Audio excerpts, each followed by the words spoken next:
¿Qué se relaciona con el libre comercio? Algunas de las mentiras.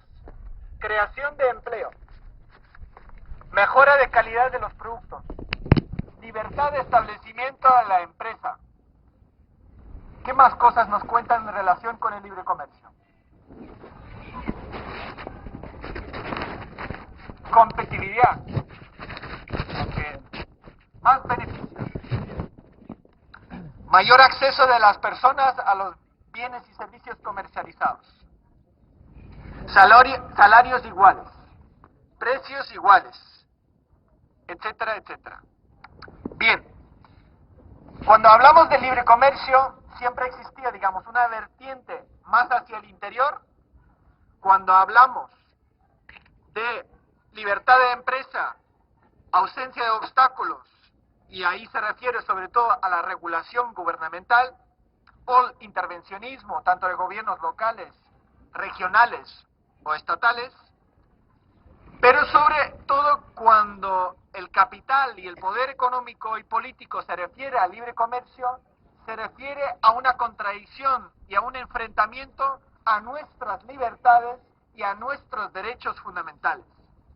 Eso es muy importante porque siempre intentan distorsionar como si todo lo que estuviera bien para las empresas y para el capital estuviera bien para las personas y para el medio ambiente. Y eso, justamente con el libre comercio, podemos demostrar muy bien cómo ha sido justo lo contrario.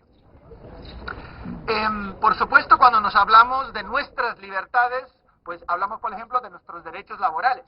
Pero cuando hablan de libre comercio, hablan de la homogenización de horarios, por ejemplo, de apertura de establecimientos comerciales. Entonces, cuando Esperanza Aguirre hace una ley a nivel de la Comunidad de Madrid de liberalización total de los horarios de los establecimientos comerciales, eso se remonta en realidad ya no décadas atrás, sino incluso, digamos, centenares de años atrás. En 1765, siglo XVIII, ya teníamos algunas de los antecedentes para hablar del libre comercio a nivel de la economía en España. En 1765, por ejemplo, se suprimió una tasa sobre el comercio de trigo y tenía algunas consecuencias no deseadas. Por ejemplo, hubo muchos capitalistas en aquel entonces que hacían un acaparamiento fuerte de trigo y en consecuencia se aumentó el precio, pero sobre todo generó revueltas sociales. Pero también se creó ya en aquel entonces una burguesía que se especializó en la importación más barata del trigo por la venta por debajo del precio de coste en el Reino de España de aquel entonces. También bajo Carlos III, también 1765 y luego más tarde en 1778, se abrió la libertad de comercio con las Américas. En aquel entonces el tema del comercio con las colonias en América Latina estaba muy centrado y tenía el oligopolio la casa de contratación de las Indias, ¿no?, que estaba situado en Cádiz. Pero claro, cuando hablan de esto, ¿a qué se refieren? Por ejemplo, uno de los capítulos más desconocidos del libre comercio del Reino de España con las colonias. Pues, por ejemplo, el tráfico de esclavos.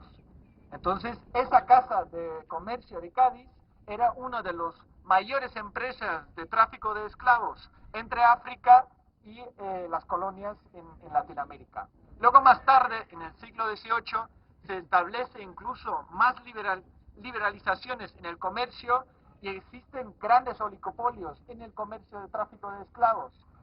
Una empresa francesa y más tarde una empresa inglesa, incluso se dan los primeros momentos de especulación con deuda pública a través de la promesa de traficar con esclavos y luego el retorno con recursos naturales a Francia e Inglaterra, y se dan incluso los primeros casos de empresas que van a la bancarrota en el siglo XVIII justamente por esa especulación que se da en aquel entonces.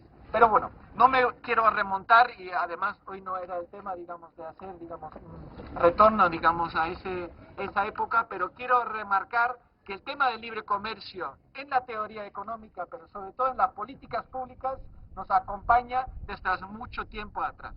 Pero las actuales políticas se enmarcan claramente de lo que ha sido la construcción del mercado económico y del más liberalizado a nivel mundial, que es la Unión Europea, con la integración económica. Y un momento importante para impedir los controles fronterizos, ¿cuál año fue? A ver si alguien se acuerda. Maastricht. Maastricht, no me acuerdo. ¿Alguien se acuerda de los acuerdos de Schengen? Que no solo son para las personas, sino Schengen, firmado en 1985 y que entró en vigor en 1995, en realidad era por abolir y reducir las enormes colas de camiones que existían en esa época, pero mucho atrás también, en las fronteras dentro de la Unión Europea.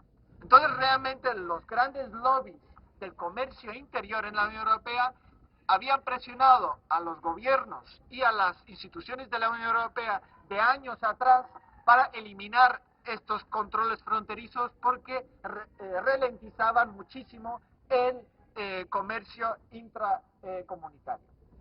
Entonces Schengen, que efectivamente ha facilitado, entre comillas, el movimiento de personas dentro de la Unión Europea, pero realmente era para facilitar el comercio intracomunitario. Y luego ya podemos también hablar cómo se trata a los extracomunitarios y cómo luego Schengen ha facilitado pues mayor control policial dentro de la Unión Europea y luego mayor construcción de muros y de la Europa fortaleza hacia los inmigrantes y hacia los extracomunitarios. Pero eso por el momento también lo dejamos aparte, ¿vale? Entonces tenemos esa parte de comercio interior de la Unión Europea y el comercio exterior. Como sabemos, cuando se habla del libre comercio se refieren muchas veces a la eliminación de aranceles. Los aranceles que en su momento no era solo una cuestión de fuente de ingresos para los presupuestos públicos y para la regulación del comercio y del flujo de capitales, sino también los aranceles y otros tipos de proteccionismo. Proteccionismo en nuestra lectura no es una palabra negativa, pero la han convertido en una palabra negativa. Pues proteccionismo puede hablar también de cupos, puede hablar de contingentes, puede hablar de reglamentos, requisitos sanitarios, calidad de los productos, derechos laborales, derechos ambientales y muchísimas otras cosas, ¿vale? Claro, a lo largo de las últimas décadas hemos conseguido muchísimos derechos sociales y derechos laborales, con luchas sindicales, con luchas sociales muy importantes.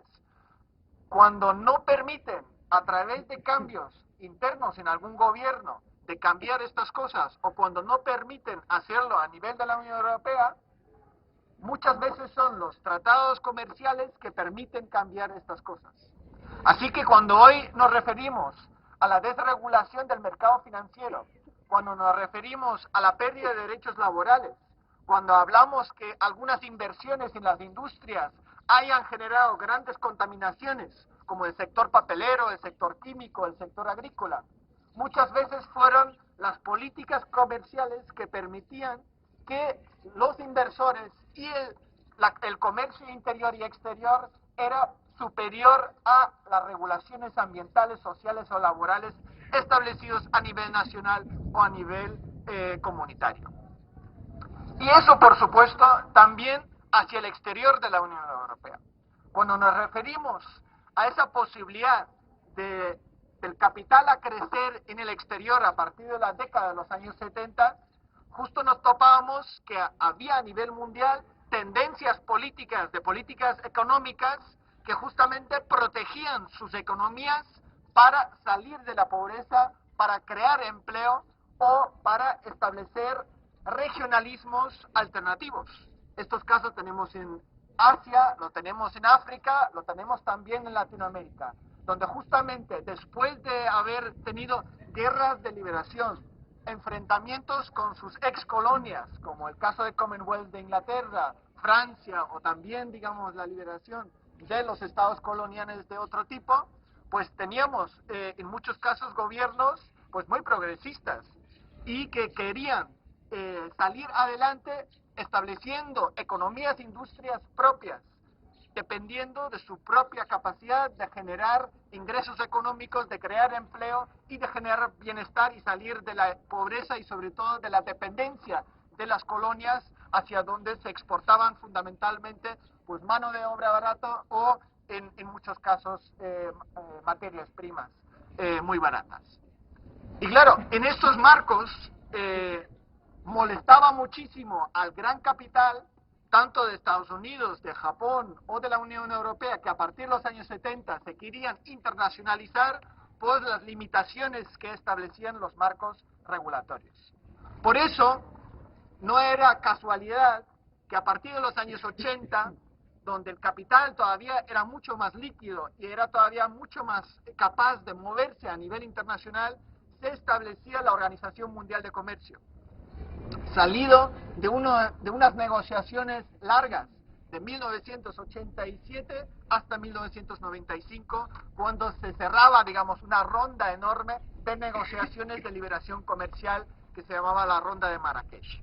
Bueno, con esa Organización Mundial de Comercio, a partir de 1995, se abren 3 grandes nuevos capítulos, que es muy importante porque cuando hablamos de libre comercio, muchas personas piensan que solo nos referimos al comercio de los contenedores, al comercio de recursos naturales, pero el libre comercio a partir de la década de los 90 entra en muchos otros temas. Y cuando hablan de la eliminación de barreras no comerciales, ya no solo nos referimos a la abolición de los aranceles que en muchos casos ya no existen a nivel internacional, sino también se refieren a las barreras no comerciales.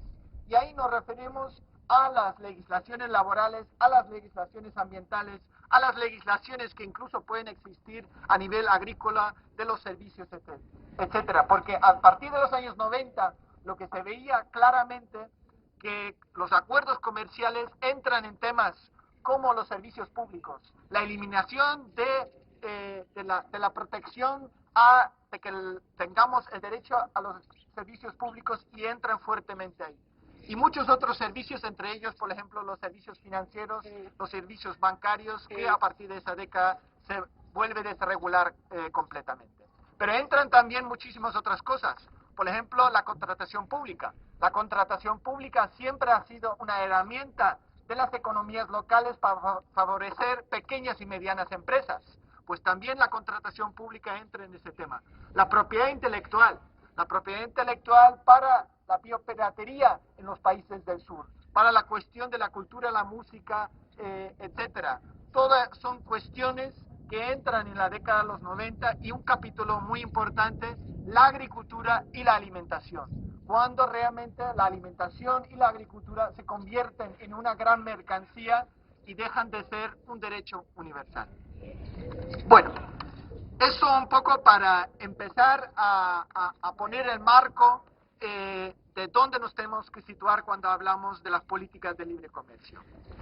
Claramente podemos, claramente podemos desmontar la primera mentira que hemos mencionado, la mejora de la calidad de vida. Hemos visto una explotación atroz de la fuerza de trabajo, una explotación atroz de la mano de obra en los países del sur hacia donde se liberalizó y se extendió la economía europea, una destrucción de pequeñas y medianas empresas y de las industrias propias en estos países, una pérdida tremenda de los empleos. En algunos casos hablamos de que se habían adquirido 50-60% del desempleo, como en algunos países africanos, una carrera hacia el empeoramiento de condiciones laborales y ambientales y sobre todo un deterioro de los estándares de salud y seguridad en muchos de los productos que se producían. Bien, esto es un poco el contexto en el que nos enmarcamos cuando hablamos del libre comercio con los países del sur. Como hemos dicho, las políticas de libre comercio de la Unión Europea siempre han recibido mucho apoyo, porque era el elemento fundamental que convirtió la Unión Europea en el mayor mercado, en el mayor inversor de capitales extranjeros en el mundo, en el mayor exportador de productos y servicios, y también en el mayor importador de bienes y servicios. Pero claro, si comparamos la Unión Europea de los años 60, 70, donde existía una gran capacidad industrial y donde han explotado hasta las últimas reservas, los recursos naturales dentro de la Unión Europea, y de repente tenemos una externalización, una internacionalización de estas industrias más contaminantes hacia los países del sur o los países emergentes, estableciéndose sobre todo en los que hoy día son los países de mayor crecimiento económico, tipo Brasil, China, India, Sudáfrica. La Unión Europea se convirtió en una economía de servicios, tanto a nivel de generación de Producto Interno Bruto como también de generación de empleo. Y claro, una economía que quiere ser una de las mayores economías, que se depende tan fuertemente en el crecimiento económico, en la generación de empleos del sector de servicios, por supuesto necesita tener un control sobre las economías en el exterior, donde tiene establecido sus fábricas, pero sobre todo donde depende de la importación de recursos naturales. La Unión Europea, por ejemplo, en el sector agroalimentario, somos al mismo tiempo el mayor importador y el mayor exportador de materias primas agrícolas o de alimentos. Pero claro, ahí hay un factor que es muy importante. Hay algunos economistas que hemos escuchado, por ejemplo, el domingo pasado, como José Manuel Naredo y Óscar Carpintero, que en sus libros explican una cuestión muy importante, que es cuando nosotros construimos una casa, las materias primas para construir la casa y la mano de obra son muy baratas. Pero luego hay algunos empleos que se cobran muy caro. Por ejemplo, el que vende la casa o el procurador que ponga la firma. Entonces, ha pasado a lo largo de las últimas décadas lo mismo con la Unión Europea. Se quedó con el interés y el valor añadido más importante de la cadena de producción. O sea, hemos importado durante mucho tiempo materias primas muy baratas, además las cadenas primarias de la producción también con mano de obra muy barata en los países fuera de la Unión Europea, y luego hemos añadido el valor más importante a los productos y luego hemos exportado estos productos. Por lo tanto, los países en el exterior han tenido que pagar precios muy importantes para los productos que hemos generado ahí, tipo automóviles, maquinaria, tipo de óptica, tipo, digamos, de electrónicos y muchas otras cosas, ¿vale? Esa regla del notario, lo que llama José Manuel Naredo, eso se ha utilizado mucho en el comercio internacional de la Unión Europea. Y si ahora vamos a los países del sur, ahí uno de los mecanismos de tener ingresos para los presupuestos generales del Estado eran los aranceles. Los aranceles en las dos vías.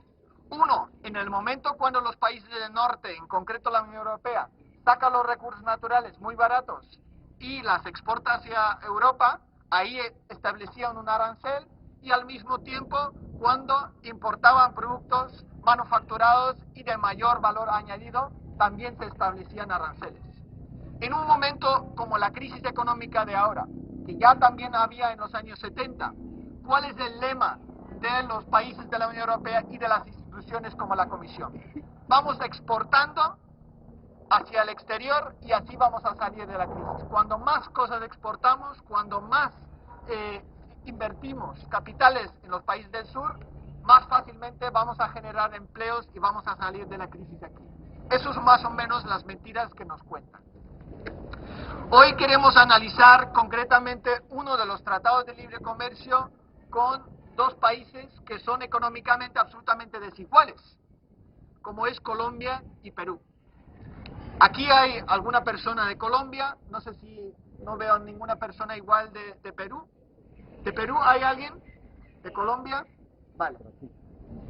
Pero más o menos nos hacemos una idea de la realidad socioeconómica, ambiental de países como Perú y Colombia, donde los ingresos son absolutamente desiguales, donde existan grandes cuotas de empobrecimiento, pero sobre todo donde si hacemos una una comparación entre los ingresos medios en Perú y Colombia y con los de la Unión Europea, incluyendo por supuesto los países más pobres de la Unión Europea como Rumanía, Bulgaria, etcétera, aún así tenemos un ingreso medio por año que puede ser 3,3 o 3,6 veces superior de los ingresos medios anuales de países como Colombia y Perú. Pero claro, no podemos comparar un mercado único con una moneda única como el de la Unión Europea, con más de 500 millones de consumidores y habitantes, con mercados más pequeños como son los de Colombia y Perú. Y se parte siempre en estas negociaciones comerciales de esa falsa premisa que las negociaciones son entre iguales. Otra de las cuestiones, más allá de la asimetría tan grande que existe, Colombia y Perú estaba inmerso desde hace años atrás en un proceso de integración regional con Bolivia y Ecuador. Eso quiere decir que la misma construcción que la Unión Europea experimentó desde los años 50 para acá, justamente primero fortalecer, proteger sus propias economías, creando industrias propias, creando empleo y creando mercado interior, primero vendiendo en el interior y luego a los vecinos, creando, digamos, un tejido económico e industrial propio, protegiendo sus fronteras, cobrando caros aranceles para los productos desde afuera, compitiendo con economías como las de Estados Unidos o Japón, pero importando muy barato recursos naturales. Ese mismo proceso la Unión Europea no quiere permitir a otras economías mucho más pequeñas como son las latinoamericanas o las africanas. Y ahí ha establecido, digamos, unas políticas para poner en competencia a los países latinoamericanos, en vez de permitirles un proceso de integración propia. Porque lo conocíamos de los años 70, cuando Argentina y otros países tenían políticas más hacia el mercado interior, eran momentos cuando más cuota de empleo tenían, cuando más generaban servicios públicos, cuando más generaran cuotas de empleo. Eran los momentos antes de la dictadura militar en Argentina. Y claro, ese tipo de modelos de autosuficiencia, de creación de tejidos económicos propios y una menor dependencia de las grandes economías del norte, esas son las políticas económicas que no quiere permitir la Unión Europea para los países del sur. Pero es más, cuando hablamos de Colombia, y no sé cuántas personas conocen un poco la coyuntura, pero estamos hablando de casi 5 millones de personas desplazadas a nivel interno. Personas que han huido de la guerra interna. Gente que han ido huyendo de emprendimientos de grandes minerías, de grandes explotaciones agrarias, también de violencia generada por agentes económicos, también de la Unión Europea. Cuando hablamos de Perú, estamos hablando de que había durante muchos años una dictadura militar y posteriormente una gran apertura económica y comercial. Y vuelvo a insistir, cuando hablamos de la apertura comercial, no solo hablamos de abrir las fronteras, abolir los aranceles a los productos importadores, sino hablamos fundamentalmente una intervención económica y política en las políticas económicas, comerciales, financieras, fiscales, laborales, ambientales de estos países, porque esto de lo que se trata cuando hablamos de las políticas de libre comercio es una forma de golpe de Estado económico financiero, pero de otra forma, bajo la piel y las palabras del derecho comercial internacional. O sea, en realidad es otra forma de dictadura económica, otra forma de hacer ajustes estructurales, pero con el cuello blanco. O sea, siempre con la norma en la mano, siempre con la ley en la mano. Eso es establecer las normas del derecho comercial internacional.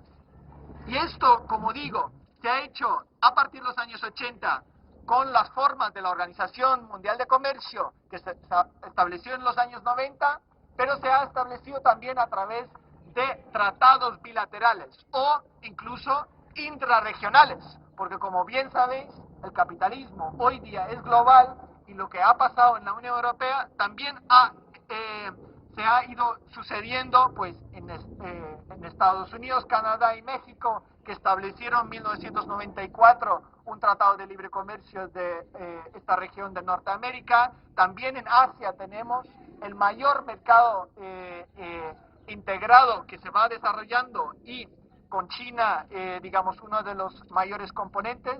O sea, los procesos de integración económica y comercial como tipo Unión Europea también se han ido estableciendo en otras áreas del mundo. Por eso hoy en día existen negociaciones comerciales ya no solo entre países, sino también entre regiones. Cuando hablamos de establecer un tratado de libre comercio entre la Unión Europea, Colombia y Perú,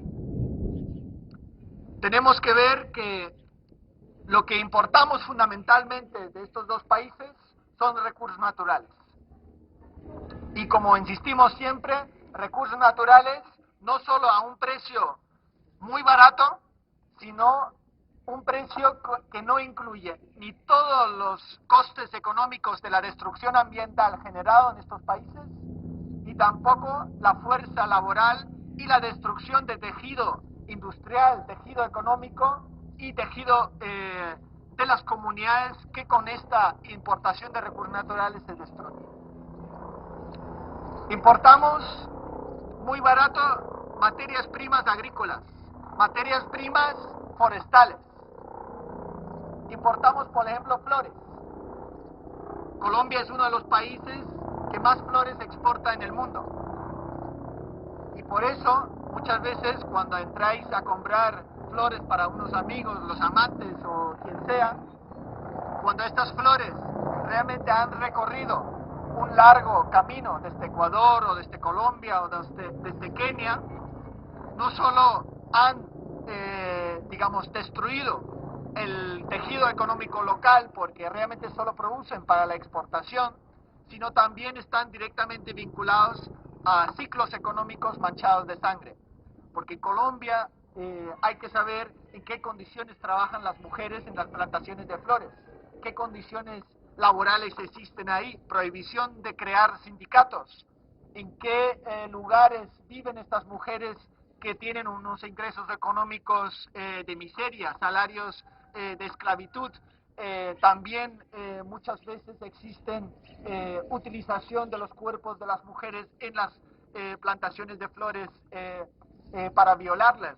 Muchísimos otros ejemplos podríamos poner. Existen organizaciones que han hecho muchísimos informes, el internet está lleno de informes que hablan de los impactos económicos, sociales, ambientales de la producción de flores en Colombia para el mercado europeo.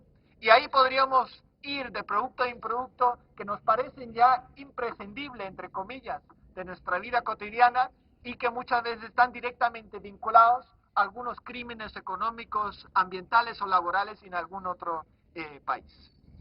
Pero claro, la Unión Europea, que depende tanto de la importación de materias primas baratas, necesita acceder a las economías que tienen estos recursos naturales.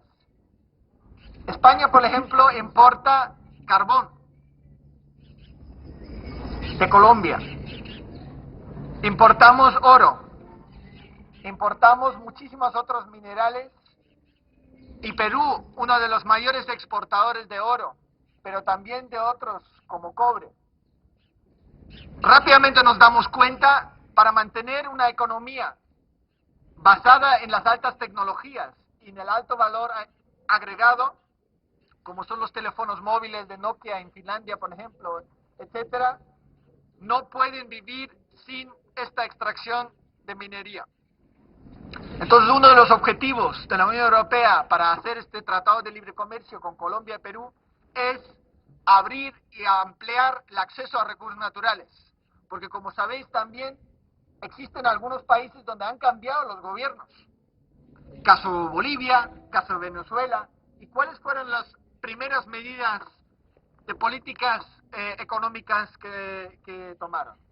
No eliminaron la minería, ni eliminaron las explotaciones de recursos naturales absolutamente atroces a veces con nuestro medio ambiente y con la gente. Simplemente impusieron una mayor pago de regalías a cada tonelada o a cada, digamos, barril de extracción de recursos naturales. Y eso a su vez genera más ingresos económicos para estos países y a su vez da para hacer políticas públicas de salir de la pobreza, mayor inversión en educación, sanidad pública, etcétera. Y claro, mayor regalía significa para las empresas pues que la extracción de los recursos sale más caro y por cada unidad vendida en la Unión Europea también aumentan los precios. Y por lo tanto la famosa competitividad que tanto nos han metido en el cerebro, pues se reduce la Unión Europea frente a otras industrias y por eso hoy en día su ventaja comparativa de la Unión Europea frente a China, frente a la India, frente a Brasil, frente a Sudáfrica o otros exportadores como Taiwán, como Indonesia, Filipinas, están bajando considerablemente.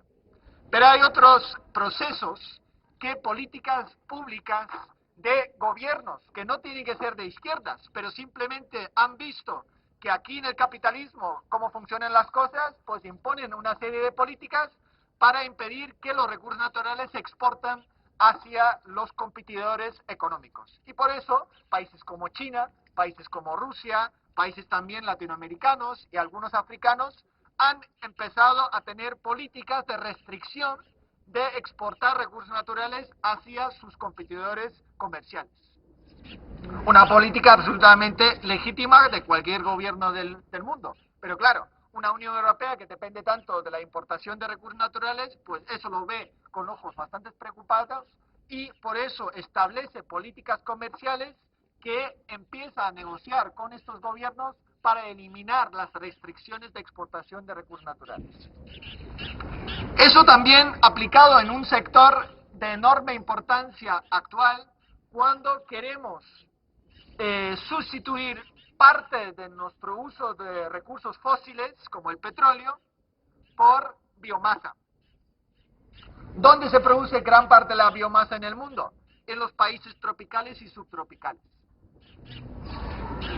Colombia y Perú son un gran productor de biomasa, son una de las zonas de mayor biodiversidad en el mundo y donde ha crecido enormemente en estas últimas 2 décadas procesos de deforestación y de cambio de uso del suelo, quiere decir de ecosistemas naturales hacia grandes monocultivos de producción agraria. Pero no estamos hablando de lechuga, tomates y productos agrarios para que la gente salga de la pobreza y del hambre en sus respectivos países, sino estamos hablando de grandes monocultivos de productos que se exportan al mercado internacional. Y eso, pues en el pasado, puede haber estado relacionado con el banano, con productos tropicales, con el café, té y las flores que hemos mencionado. Estos eran productos típicamente exportadores en el pasado, pero esto ha cambiado en estos últimos 10 años, cuando realmente la biomasa ya no solo son esos productos que nosotros compramos en el mercado, sino la biomasa de repente se convierte en un elemento estratégico dentro de la industria, pero también del sector energético. Porque se puede coger la biomasa líquida, por ejemplo aceites vegetales, para producir agrocombustibles para el sector del transporte motorizado. Podemos generar electricidad, podemos generar calor, pero también podemos coger estos aceites vegetales para hacer pintura, para hacer cosméticos, para hacer helado, chocolate y muchas otras cosas en el sector agroalimentario. Así que la biomasa de repente se convierte en uno de los elementos del comercio internacional muy importante y estratégico cuando estamos aumentando los precios del petróleo y cuando también los recursos fósiles cada vez son más escasos y están decayendo. Entonces, otro objetivo de la Unión Europea para Perú y Colombia es importar biomasa a gran escala. Otro de los problemas fundamentales, la agricultura colombiana y peruana, en comparación con la agricultura de la Unión Europea, altamente subvencionado. Sabéis que todavía hay casi 50.000 millones de euros de los presupuestos anuales de la Unión Europea destinados a la política agraria común, a la PAC. Entonces reciben muchísimos elementos de subvenciones que la agricultura es capaz de producir productos baratos que luego son exportados a agriculturas mucho más débiles. En el caso de Colombia estaríamos hablando que por la importación de leche en polvo, que tiene un precio de coste por debajo del precio de producción en Colombia, se podrían poner en bancarrota hasta 400.000 pequeños ganaderos de producción de leche. Esto en un país como Colombia. Los mismos afectaciones podríamos también tener en el sector de carne y en el sector de producción de cereales, que ya se vieron afectados por acuerdos comerciales similares con Estados Unidos y otros países del norte. Entonces ahí tenemos otro elemento. Los tratados de libre comercio sirven para poner en competencia, para contraponer los intereses de agriculturas fuertemente subvencionadas y pequeñas agriculturas, donde muchas veces emplean el 30-40% de la población todavía en el campo y que viven de estos ingresos, frente a unas economías como la de la Unión Europea, donde solo el 5% de los empleos se crean en el mundo agrario. Así que tenemos otro proceso de crisis de acumulación de capitales en la agricultura, y esa crisis y sobreproducción en algunos sectores y el abandono del mundo agrario en otros, luego sufren los países como Colombia y Perú, con los que se quiere firmar estos tratados de libre comercio, que luego pierden muchísimos empleos al importar productos por debajo del precio de coste de producción. ¿Sabéis? Los grandes emprendimientos para hacer minería, grandes monocultivos de la agricultura, necesita grandes infraestructuras de transporte. Puertos, aeropuertos, grandes infraestructuras de transporte para los camiones, pero sobre todo una gran cantidad de electricidad para los nuevos centros de producción nacional. Pues grandes infraestructuras necesitan desplazamiento de gente. Por eso vemos que muchas veces en estos países donde se hace una apertura comercial y económica y la creación de grandes infraestructuras, tenemos automáticamente grandes desplazamientos de personas por la creación de estas infraestructuras. Pero también en estos países existen todavía poblaciones indígenas, en algunos casos incluso no contactadas, como en la selva amazónica y en otros sitios. Pues existe una Organización Internacional del Trabajo, la OIT, que tiene un convenio, el convenio 169. Según este convenio, es de obligatorio cumplimiento para los estados de hacer una consulta previa de cualquier emprendimiento económico, como grandes infraestructuras, grandes minerías o grandes emprendimientos agrícolas. Y deberían preguntar a las poblaciones locales, a las comunidades, si están o no están de acuerdo con estos proyectos económicos. Pues no solo hemos visto cómo estos convenios han sido violados sistemáticamente en estos países del sur, sino claramente el Tratado de Libre Comercio entre la Unión Europea y Perú y Colombia va a servir para violar todavía más este convenio de la Organización Internacional del Trabajo y ir por encima, aplastar los derechos fundamentales de las poblaciones indígenas. Otro de los elementos fundamentales es la cuestión del control de flujo de capitales. Aquí hemos vivido o estamos viviendo una crisis económica por una crisis financiera y por la no regulación de los flujos de capitales. Y pensamos que los gobiernos habrán tomado nota de este fracaso de las políticas de desregulación de los mercados financieros, pero no. Si cogéis los textos de los tratados de libre comercio con Colombia y Perú, tenemos un ejemplo más donde se prohíbe el control sobre los flujos de capitales, pero sobre todo se prohíbe la eliminación o el control o la regulación de los derivados financieros. Los derivados financieros como los famosos subprime, derivados financieros que también existen en el sector agroalimentario, derivados financieros que existen en el sector de los préstamos. Que no llueve. Es psicológico. No está lloviendo. ¿Qué hacemos? ¿Tenemos paraguas? En la puerta se puede... En el kiosco, es que iba ahí pero está lleno de gente. Y entonces Hugo ha ido con la bici al kiosco a ver si en el kiosco debajo. Y yo creo que sí, lo primero debajo de un árbol y vemos cuando venga Hugo si está libre el kiosco de música, nos vamos para el kiosco.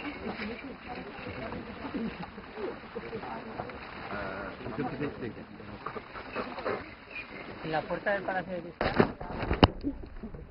Pero no hay mucho espacio en la puerta. Las multinacionales españolas en Latinoamérica. Por eso ahí dominan el sector de telecomunicaciones, el sector de la electricidad, el sector de telecomunicación, el sector de la banca, el sector de la construcción, de empresas, de obras públicas, etcétera.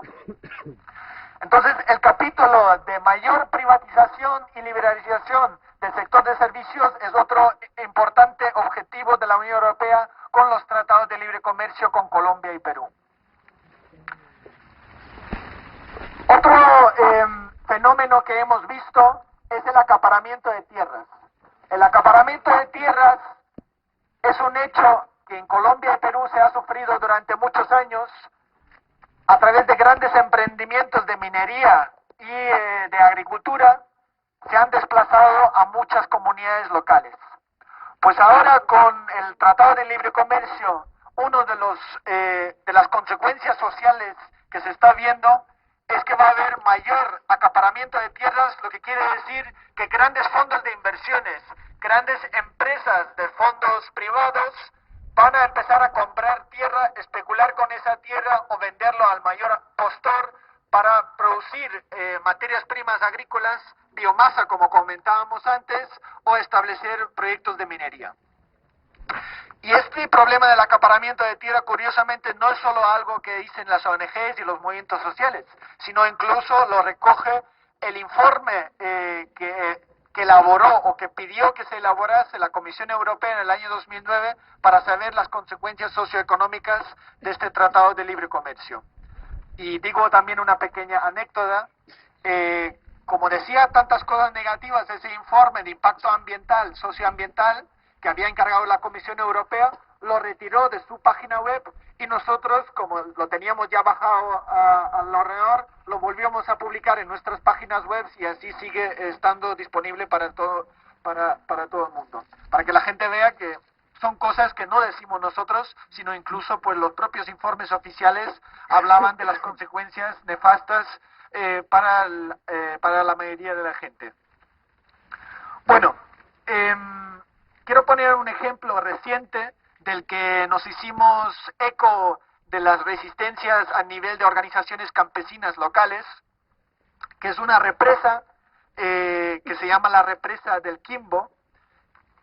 En Colombia uno de los mayores ríos es el río Magdalena. Es un río enorme, es un río muy importante para los ecosistemas fluviales en Colombia. Y casi muy al principio de los cauces del río Magdalena, han construido o están construyendo una represa. No es una mega represa, pero sí es una represa, digamos, de tamaño medio, de producción de electricidad de la empresa Endesa, hoy día, digamos, mayoritariamente capital italiano de la empresa Eni. Y lo que se ha visto es que con este caso, como en muchos otros casos de construcción de represas, pues se ven afectadas las pequeñas comunidades locales que viven de la pesca, la gente de la agricultura ahí, de la zona que se han desplazado, incluso pues el movimiento de tierras, la construcción de carreteras, el trabajar ahí, digamos, trabajadores de fuera de estas comunidades durante muchos años, pues genera diferentes conflictos socioeconómicos. Y como en muchos casos, pues lo único que interesa es pues los derechos de los inversores, en este caso de una empresa eléctrica, por encima de los derechos de las comunidades locales. Y como en muchas de las ocasiones, Karel de Gucht, que es el comisario responsable del comercio exterior de la Unión Europea, solo ve en el Tratado de Libre Comercio con la Unión Europea y Colombia nuevas oportunidades para los operadores comerciales y económicos. Y bien, uno de los temas que quiero comentar todavía.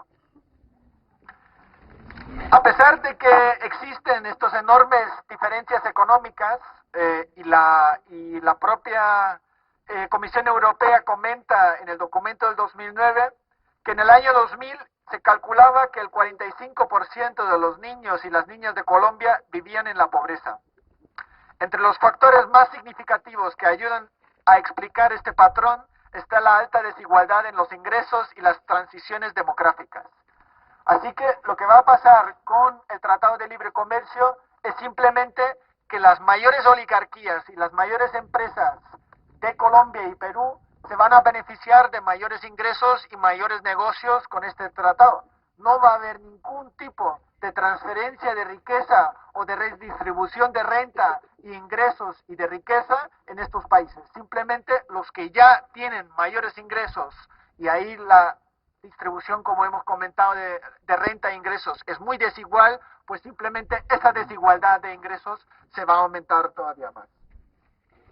Otro de los impactos socioeconómicos que es importante resaltar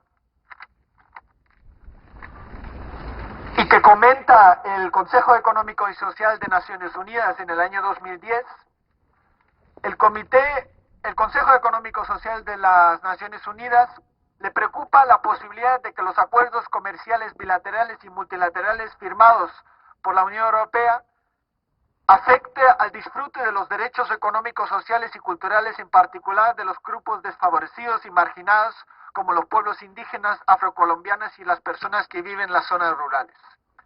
Una vez más tenemos que comentar que estos acuerdos comerciales, al aumentar la extracción de recursos, las transferencias de materias primas de Colombia y Perú y la mayor privatización de servicios y de algunos sectores todavía no en el mercado y que se vuelcan al mercado, pues aumenta estas desigualdades. También tenemos muy claro que va a haber un menor acceso a los servicios públicos. Está estudiado muy en profundidad con el caso del agua. Tenemos varios casos de privatización de agua en Colombia a través de empresas europeas y muy en concreto empresas españolas en las mayores ciudades de Colombia, y siempre el patrón ha sido el mismo: un aumento brutal del precio que se paga por el agua, incluso encima de lo que pagaríamos nosotros aquí en Madrid o en Barcelona por el agua, un empeoramiento de la calidad de los servicios, una no inversión en que nuevas comunidades acceden, porque nos tenemos que hacer una imagen de algunos de los barrios más periféricos de Madrid, que en los años 50, 60 luchaban para que tener acceso a agua corriente o al desagüe. Pues en Perú y Colombia existen muchísimas ciudades y pueblos donde el acceso a agua es todavía un lujo. O sea, lo que aquí se conocía en los años 50 y 60, que era, digamos, algo excepcional para gente en los pueblos, de ducharse con agua caliente o tener realmente acceso a agua potable y de grifo, que hoy en día nos parece eso como lo más normal del mundo, pues en Perú y Colombia hay todavía en algunas zonas rurales hasta un 40-50% de la gente que no tienen ese lujo. Entonces, en todos los procesos de privatización de agua, nunca hubo inversiones en nuevos emprendimientos para que estas zonas rurales o las zonas periféricas en las grandes ciudades tuviesen acceso a agua potable. En una de las ciudades más conocidas por el turismo, que es Cartagena de las Indias, en Colombia, existe incluso un caso todavía peor. Está vinculado a la empresa privada española Aguas de Barcelona, que hoy en día está el capital mayoritario en manos de una empresa francesa, una empresa privada de agua, y ellos privatizaron en 1995 hacer un poco de trabajo de sensibilización sobre este Tratado de Libre Comercio, no solo en solidaridad con Colombia y Perú, sino también para defender nuestros propios derechos, para desvelar y desmontar las mentiras que hay detrás de la propaganda del libre comercio. En Estados Unidos, curiosamente, han empezado a darse fricciones muy importantes, se están volviendo a discutir abiertamente, incluso en los sindicatos mayoritarios, qué es eso del libre comercio. Cuando se firmó el Tratado de Libre Comercio entre Canadá, México y Estados Unidos en el 94, dijeron que eso era para crear empleo.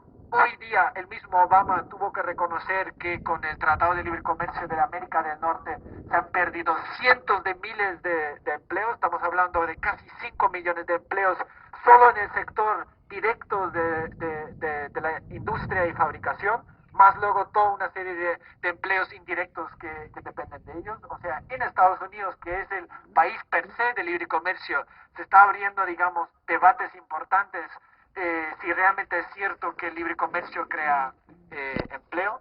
Y en la Unión Europea, que como hemos dicho, es uno de los más fieles, ciegos defensores de las políticas de libre comercio, también tenemos que abrir esa brecha. Ya no solo con las organizaciones sindicales, sino también en la sociedad, donde está muy asentado que el libre comercio es algo bueno per se, porque crea empleo, porque mejora el acceso a productos, porque nos facilita a viajar y todas estas mentiras que nos cuentan. Pero muy en concreto y específico, y por eso lo hemos comentado hoy aquí, el tratado con Colombia y Perú tiene ese añadido de que realmente estamos hablando de uno de los países latinoamericanos de mayor pobreza, de mayor desigualdad, de menos acceso a servicios básicos y donde más robo a los recursos naturales está haciendo la Unión Europea en el caso latinoamericano, y donde tenemos gobiernos que claramente están a favor de este tratado y donde solo la sociedad civil, con la movilización, con una sensibilización y movilizaciones, podemos impedir que estos tratados se ejecuten y se lleven a la práctica, ¿no? Esto era un poco lo que queríamos compartir.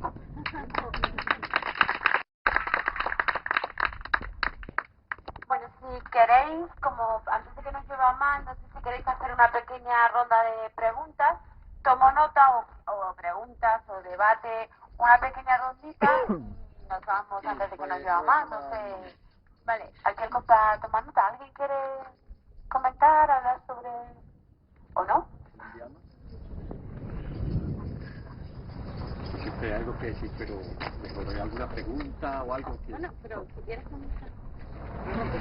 No hace falta que sean preguntas, puede ser aclaración. Solo que habías hablado de que se habían hecho acciones, saber cómo contactar con qué acciones concretas se están haciendo para tomar contacto y poder ayudar y poder establecer relaciones y apoyo. ¿Más cosas?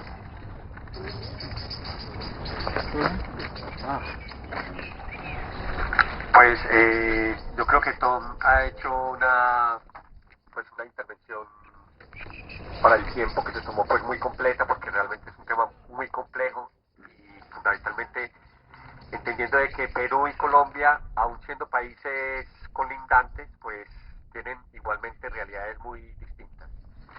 Eduardo Galeano decía que la mayor pesadilla de los pueblos de la América Latina era habitar un suelo rico, un suelo poseedor de muchísimos elementos que eran susceptibles de considerarse como un botín apetitoso para los colonialistas. Y eso es lo que sigue ocurriendo. El Tratado de Libre Comercio sigue siendo la expresión siglo XXI-esca del afán colonizador de las grandes potencias y del gran capital. Yo simplemente quisiera recalcar dos elementitos que igual mencionó Tom, pero que el Tratado de Libre Comercio conlleva también una fuerte estrategia de romper las redes de abastecimiento de alimento local, que las comunidades rurales en Colombia y en los países latinoamericanos han logrado mantener durante muchísimas décadas, incluso siglos, formas de producción agrícola de alimento y formas de abastecimiento de alimento para sus comunidades que han sido suficientes y que han tenido, digamos, un elemento de muchísima armonía con el medio natural. Y de que la implementación de estos tratados de libre comercio favorecen, como lo decía Tom, generalmente es la agroindustria, los grandes inversionistas de explotación que contienen ese elemento de rompimiento de esas redes de abastecimiento local, con el drama que eso lleva.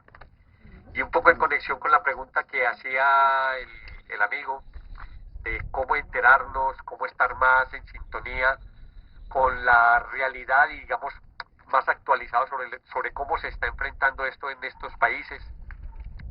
Yo creo que volvería a decirlo, lo dije ayer tal vez en alguna de las mesas de trabajo, pero que tengamos muy presentes que la verdadera historia no está en los titulares de prensa, ni en los titulares de los informes muchas veces que incluso dan las ONGs, que las verdaderas historias están fundamentalmente en los testimonios que nos llegan de las comunidades y de los miembros de las comunidades, y que afortunadamente hay algunas fuentes en las que podemos confiar y que valdría la pena que desde el 15M fuéramos también conformando una especie de listado de fuentes veraces que nos trajeran esa voz testimonial de las comunidades y de los líderes sociales anónimos, que no son aquellos grandes personajes, representantes de partidos políticos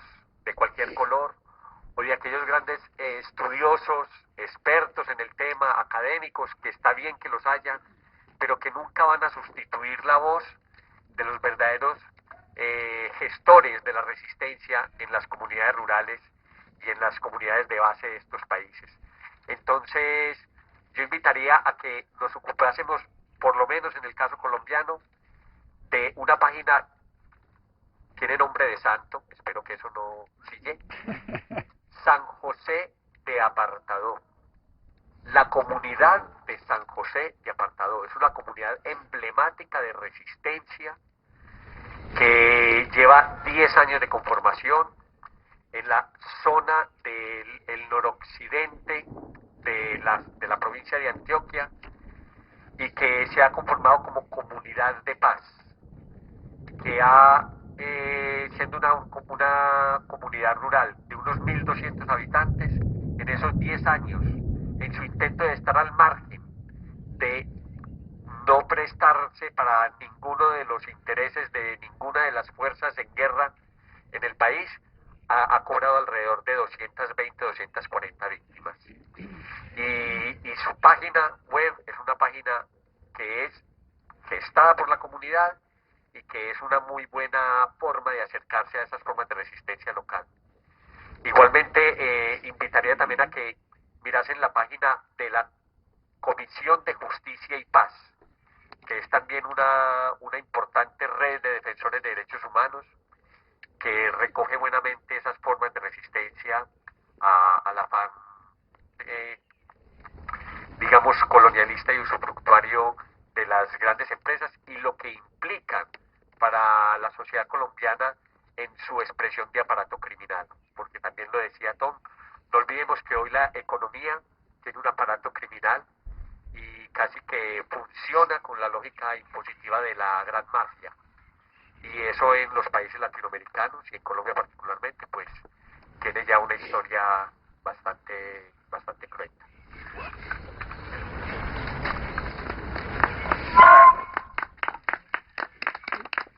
¿Alguien quiere comentar algo?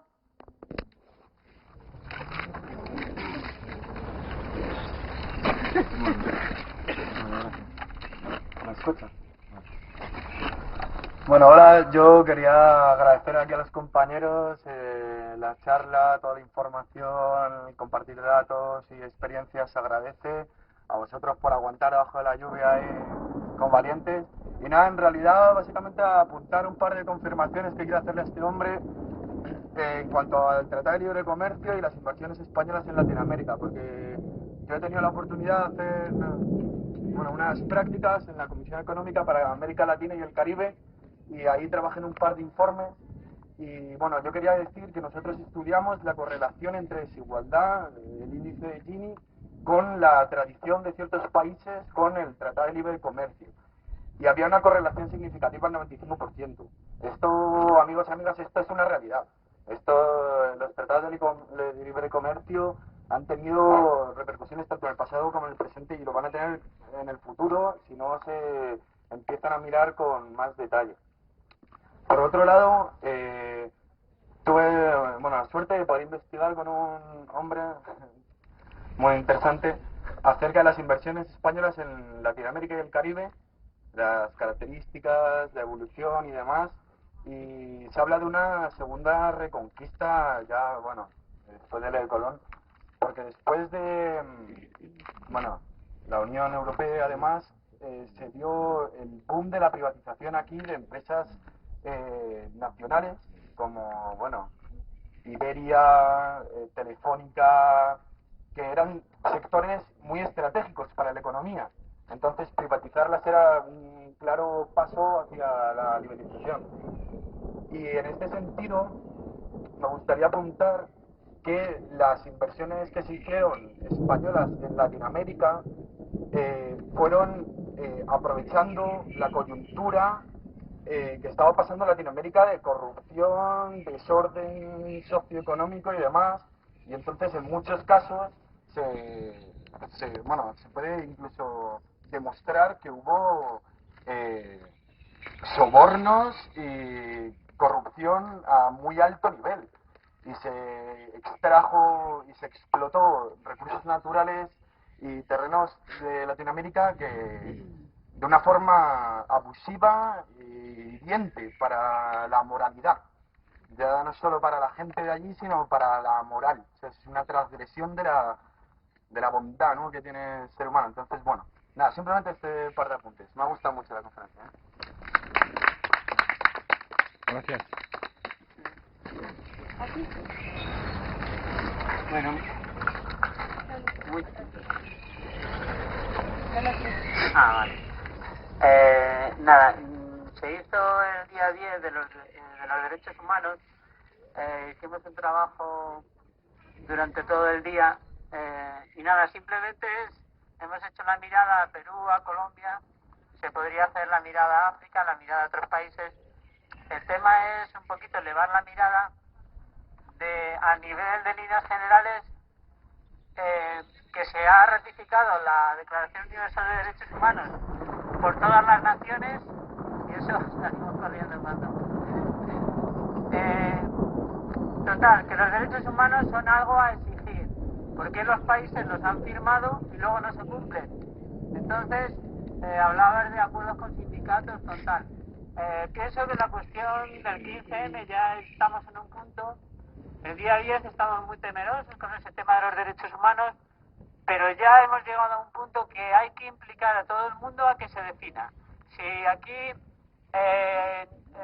todos no se definen en contra de la violación de los derechos humanos, si se han ratificado en los países y no se cumplen, todos los partidos, todos los sindicatos, todas las ONGs, todas las asociaciones y todos los individuos deben definirse. Entonces nosotros como 15M pienso que ya estamos en una posición de definir a la gente, a las personas, a la sociedad. O están por los derechos humanos o están por los crímenes contra la humanidad.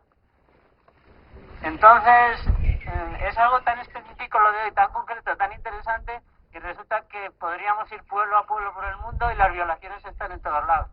Si hubiese el concepto de que en cada persona, cada uno tiene que luchar por sus derechos, pienso que la batalla sería conseguida. Y después el derecho de los indígenas.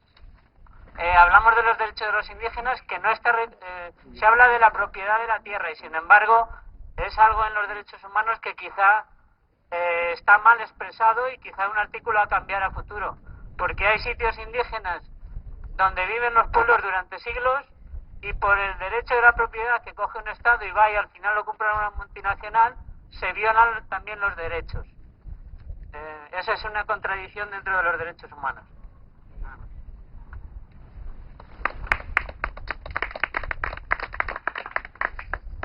Unos apuntes muy breves. Sobre la cuestión de los derechos humanos, sí, muy breve. Derechos humanos y empresas. Si puedes mostrar esa publicación. Desde el 2006 al 2010 hicimos 3 tribunales permanentes en los pueblos sobre las violaciones a los derechos humanos de empresas europeas en Latinoamérica.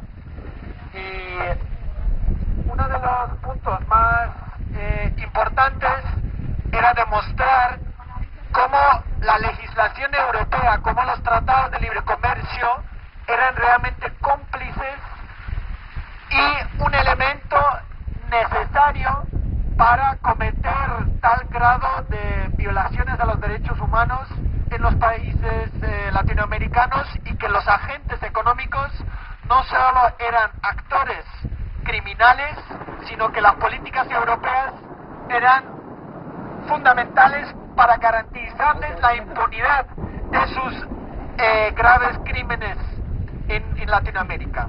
Entonces os recomiendo mucho visitar una página web que se llama www.enlazandoalternativas.org, que es la red entre Europa y Latinoamérica que hemos creado, donde estamos intentando abordar esta relación entre empresas, políticas comerciales y derechos humanos.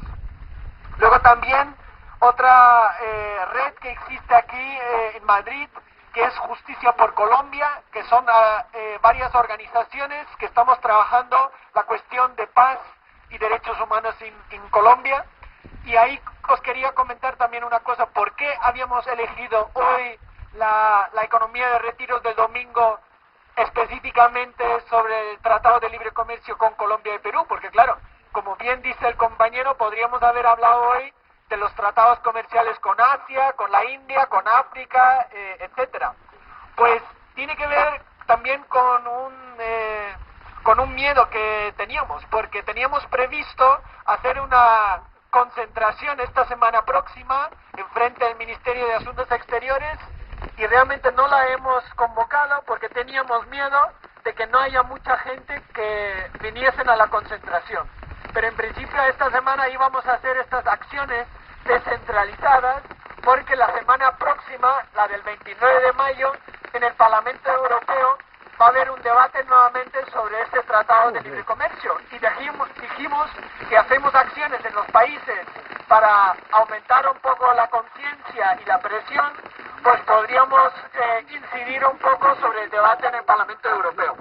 Claro, aquí hemos visto que no nos hemos atrevido a hacer la concentración porque todavía no hay una suficiente conciencia, ni siquiera digamos en el movimiento 15M, para hacer movilizaciones con este tema.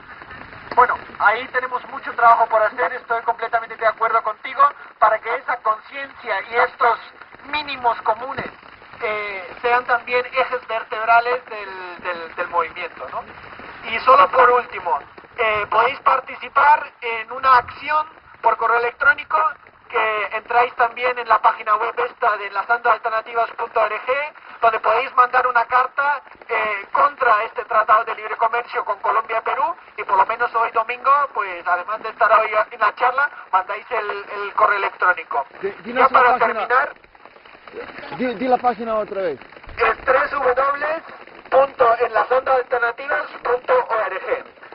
Y para terminar, el domingo pasado teníamos el foro grande en Sol y donde una de las participantes, Yaya Herrero, habló de la huella ecológica y de la imposibilidad de que nuestra economía, que tanto depende del exterior, puede seguir funcionando sin esta huella ecológica en el exterior.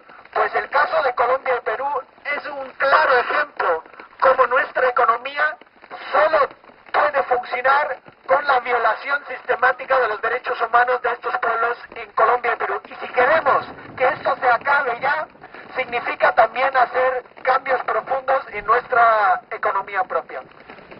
Y nada. Muchas gracias. Gracias.